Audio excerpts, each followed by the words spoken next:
Hi I am Govind and आज से 100 days तक मैं आप तक 100 ऐसी कहानियां पहुंचाऊंगा विच मेड यू फील कि real heroes actually exist and this is. एक बार एक इंटरव्यू में एक फॉरेनर ने पूछा हु इज एपीजे अब्दुल कलाम, तो एक बच्चा तुरंत से खड़ा होकर बोलता है APJ Abdul Kalam is a personality which is inexpressible. Kalam sir की पर्सनालिटी को डिफाइन करने के लिए लैंग्वेज के पास लेटर्स ही नहीं थे। जरा सोचिए आपके पास अगर कोई शब्द हो तो अरे थोड़ा दिमाग पे जोर डालिए तो नहीं मिला ना। एक्चुअली मैंने भी पहले सोचा था कि APJ Abdul Kalam is not a name, it's a brand, कुछ ऐसे इंट्रोड्यूस करूंगा। But when I started reading about Kalam sir then I found कि कलाम सर के पास प्रॉपर्टी के नाम पर 2500 किताबें, 7 डॉक्टरेट की डिग्री, 6 सूट उसमें भी 4 डीआरडीओ के, 4 पेंट्स उसमें 2 डीआरडीओ के दिए हुए, एक पैतृक घर वो भी उनके पिता ने बनवाया था बस।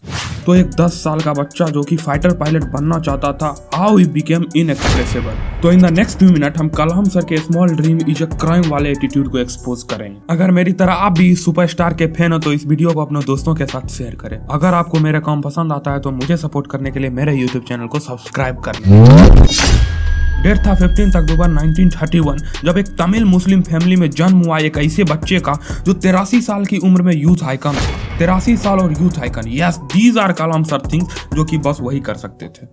आंखों में फाइटर पायलट बनने का सपना और मेहनत इतनी करी कि 5-5 दिन तक बिना खाए पिए प्रोजेक्ट में लगे रहते थे। एक बार एक प्रोफेसर को इनका डिजाइन पसंद नहीं आया था तो उस प्रोफेसर ने कलाम साहब को धमकी दी कि अगर 3 दिन के अंदर तुमने परफेक्ट फ्लाइट मॉडल नहीं बनाया तो तुम्हारी स्कॉलरशिप भी छीन सकती है। स्कॉलरशिप छीन जाएगी ये बात से वे इतना डर गए कि अब 3 दिन बिना खाए पिए लगे रहे। और तीसरे दिन जब वो मॉडल टीचर को दिखाने पहुंचे तो इतना डेडिकेशन देख टीचर की आंखों में आंसू आ गए। मद्रास इंस्टीट्यूट ऑफ टेक्नोलॉजी से एरोस्पेस इंजीनियरिंग करने के बाद अब बारी थी जॉब लेने की। जब इन्होंने एग्जाम दिया तो केवल 8 ही सीट थी और इनकी rank I 9th। He was very upset. It was first failure of his life, but ये फेल्योर इंडिया के सक्सेस के लिए जरूरी था। अगर कलाम सर फेल ही नहीं होते तो डीआरडीओ कैसे ज्वाइन करते, इंडिया के लिए पीएसएलवी एंड एसएलवी कैसे बनाते, अग्नि एंड पृथ्वी जैसी मिसाइल कहाँ से आता। बट रियलिटी क्या है, when Kalam sir join DRDO वो अपनी जॉब से सेटिस्फाइड नहीं थे, but at the same time he was also a part of INCOSPAR जो कि अब इसरो है। तो जब विक्रम साराभाई इनसे मिले ही वाज स्टन्ड कि कोई इतना जीनियस कैसे हो सकता है। तो उन्होंने कलाम साहब को 6 महीने की ट्रेनिंग के लिए नासा भेज दिया। अब नासा वाले के होश अलग ही उड़े हुए थे। इन्होंने अपने ऑटोबायोग्राफी में लिखा है कि इन्हें अमेरिकन सिटीजनशिप तक ऑफर की गई थी कि आप यहीं रहो, अमेरिका के लिए रिसर्च करना एंड ऐशो आराम की जिंदगी जियो। बट जिसको देश के लिए कुछ करना होता है वो इस सब से कहाँ रुकने वाला था। He came back to India and Bharat को 21st सेंचुरी का लीडर बनाने में लग गए। पीपल यूज टू से कि वो अपने काम में इतना बिजी रहा करते थे कि वो क्या खाते थे और क्या पहनते थे उनको ये पता ही नहीं रहता था। एक बार Indian prime minister Indira Gandhi ने इनको मिलने के लिए बुलाया। Kalam sir was not even well dressed, तो ये बोले कि ऐसे ही कैसे मिलने जाओ। तो सतीश धवन सर सेड कि तुम्हारा सक्सेस ही तुम्हारे कपड़े हैं। एंड इट्स ट्रू बिकॉज उनका काम ही कुछ ऐसा था कि उनको किसी भी अवतार में हिट करना इम्पॉसिबल है। जब इसरो के पास मात्र एसएलवी पे रिसर्च करने का बजट था, कलाम सर ने उतने ही बजट में एसएलवी एंड पीएसएलवी दोनों को सक्सेसफुली लॉन्च कर दिया।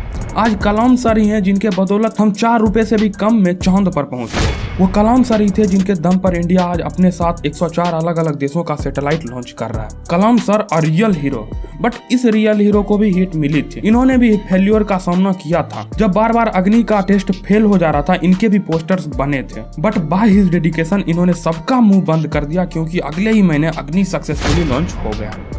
Did you know Kalam sir was a Muslim? Obviously you know, but क्या आपको पता है कि वो भगवत गीता भी पढ़ते थे, वीणा भी बजाते थे और महाभारत की कहानियां भी सुनाते थे, क्योंकि वो एक अजीब से आइडिया में बिलीव करते थे, सिंक्रेटिज्म। कलाम सर सभी धर्मों का रिस्पेक्ट करते थे। And in 2002 he was elected as 11th president of India and वो भी दोनों पार्टी के सपोर्ट से। बड़ी अजीब बात है ना, बीजेपी एंड कांग्रेस दोनों ही कलाम सर को एक कंप्लीट लीडर मानते थे।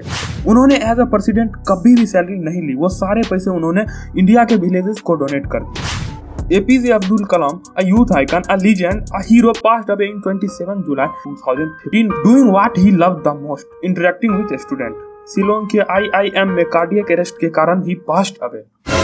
पता है कलाम सर ने कभी शादी नहीं की और ना ही उनकी कोई औलाद थी, but he adopted all the youths of India.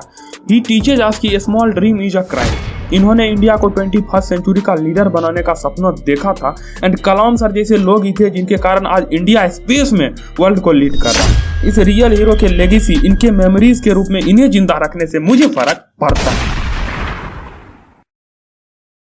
हम हमेशा से सोचते थे कि हमारा असली इतिहास हमसे छुपाया क्यों जाता है। हिस्ट्री बुक्स में भारत को बस लूटते हुए ही क्यों दिखाते हैं। कभी आपने ये सोचा है कि हम पूरे हिस्ट्री में 3 बार भारत आजाद कैसे हुआ, 2 बार भारत को कैसे लूटा गया पढ़ते हैं, बट भारत को किसने बनाया ये कभी नहीं पढ़ते। इसलिए हमने एक पॉजिटिव सॉल्यूशन बेस्ड अप्रोच अपनाया।